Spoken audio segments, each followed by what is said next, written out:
another Monday Minutes with Mudiwa Noel. Of course, I'm Mudiwa Noel, and I'm back at it this Monday. So, if you haven't figured it out, I am talking about how to get started when you don't have a clue today. I'm so excited that you came back again to see my video. If this is your first time, welcome, welcome, welcome. So I want to just be short, brief, and to the point. I want to talk about what you do when you're embarking on a journey that you have no clue about. As most people know, that have watched any of my videos or who follow me on any of my pages, you know that I am not a writer. I am a high school business and finance teacher. I cannot stress that enough. So when I went about starting to write a book, I had not one idea of really how to actually start. So I wanted to share with you some of the things or a commonality that I find when I hear a lot of people who talk about starting their journey to creating something or their process of becoming successful. A lot of the things that seem to be a common denominator. So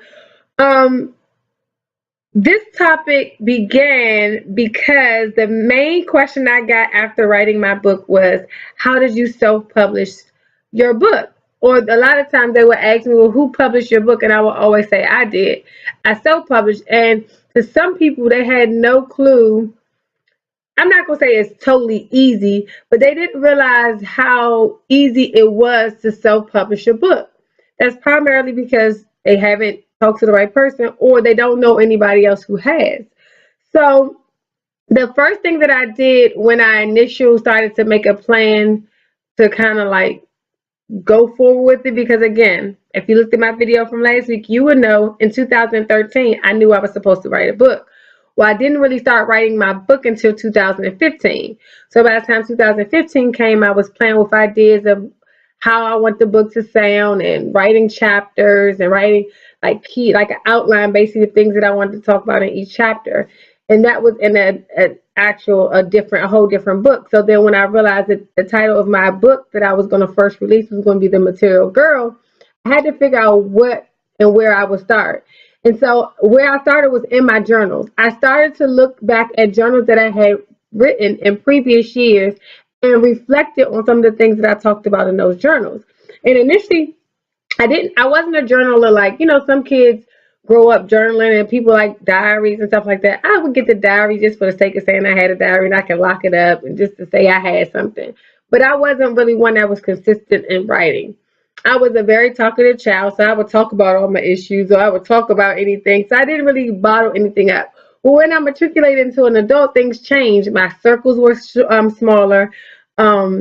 My issues were bigger, and I dealt with things inwardly a lot. Like I shut down when I would have issues or when I would go through something when I felt like a failure or I just was discouraged about anything, I would shut down. But what I found helped me the most was actually journaling the things that I was going through and was able to look back and process the information. So those were like the reasons why I started journaling. But initially, my first journal came about as my pastor told the congregation that everybody needed to start writing down things as we came to church, because church wasn't just there for the Sunday hoopla and just for the worship, but it was also there to learn. And so if we were learners, we had to be prepared as anybody else. And because I'm a teacher, I kind of understood that analogy. And so for me, it resonated. And so I purchased a journal and I started actually just journaling at church. Like I didn't have a journal at home. And this probably was like in early 2000s, maybe like 2003 or 2004. I would just literally bring a journal and I bought a journal and I would leave it in my leather fold with my actual Bible. And that's where I would leave it. But what I found is that when I journaled there, I was able to go back and read back over some of the things that I learned in church. It helped me to grow and mature spiritually. And so what other way could I grow personally was to journal. I felt like that was a cool thing to do. So there's three main points that I want to talk about as to why you should journal.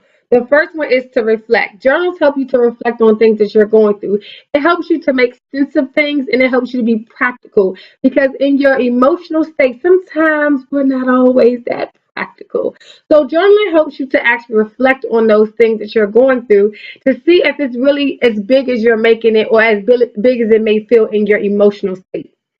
And then the second one is to get organized. It helps you in creating a plan. This year, I'm all about organization. I'm all about planning. That is my New Year's, I'm not going to say resolution, but my New Year's focus is to get organized and to create a plan and to be consistent in that plan. And journals help you to do that. I have purchased me a planning like a really cute, it's really cute too. We got tabs and everything, got stickers. Ooh, I'm real fancy. But I have a whole planner, and at the front of I actually bought this one because at the front of every of each month it has a goal, and then it has a to-do list, and it has special dates. And I thought that was awesome for me because if I look at the month, the first thing I want to know is what is my goal for this month? What am I trying to accomplish in this particular month? So now for January, I put my Monday minutes with Mudiwa Noel. I wanted to kick off. I wanted to, before I ended January, I wanted to make sure I had a plan for what things I would talk about and the things that I would discuss with you guys and how I wanted my Monday minutes to actually run. Now, just know that they'll be switching up and I'll probably be changing things over the course of the periods of time because, again, this is all new and I'm figuring out, but at least I have a plan.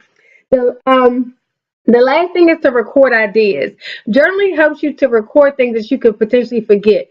Sometimes those key ideas could be pivotal into your next wealthy place and your next journey in life.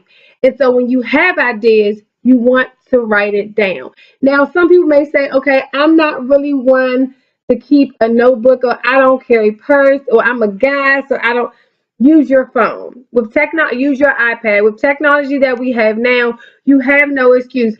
Journaling is just, of course, back in the day, they didn't have electronics. They didn't have all the resources that we had. So journaling meant writing with pencil or pen and on paper. But today it doesn't have to mean that. You can write, you have note section in your phone that you can use that to actually record information and to help you. And the biggest things that I want to mention is that it has been proven in actual statistics and research show that journaling helps your mental health. It allows you to get things out of your mind and out into a place that you can actually reflect and look at it later. Because if you bottle it all up, your mind doesn't have the capacity to hold everything. So sometimes when you're just going through things, taking it in, dealing with it, not sharing it with anybody, not dealing with it, it can become a bit much. And some people have mental breaks and mental meltdowns because they just are so overwhelmed. So journaling helps with all of that. So in my closing, I wanted to just consistently encourage you to journal it. Journal what you're going through. Journal your plan, because one, it may be the blueprint for somebody coming behind you. Two, it may be something that you can use to help help prepare you for the next phase in your life. And then it just always is a way to get organized. So remember those 3 points. It helps you to reflect, helps you to get organized, and it helps you to record your ideas. Again, I am Mudiwa Noel, and I thank you for coming to my Monday Minutes. Don't forget to get your copy of The Material Girl. It is available in ebook on Amazon.com. Just type in Mudiwa Noel, you'll find the ebook, or you can go on my website at mudiwanoel.com and you can purchase it there. Until next time, don't forget to go to my blog. On my website, there is a link at the top of the page for my blog. Every Monday Minutes comes with a blog, and the Monday Minutes is a little bit more detailed, it has a little bit more information. So go check out my blog. You also can join my mailing list there. I did say last week that I was going to release some things to 50 people, and I was going to have a cool download for you guys. I'm holding off on that because I want to make sure it's right. So you still have time to join my mailing list to be a part of that exclusive date that I'm dropping. I'll let you know. I'll keep you tuned. Thank you again for coming, and don't forget to visit mudiwanoel.com. Until next Monday.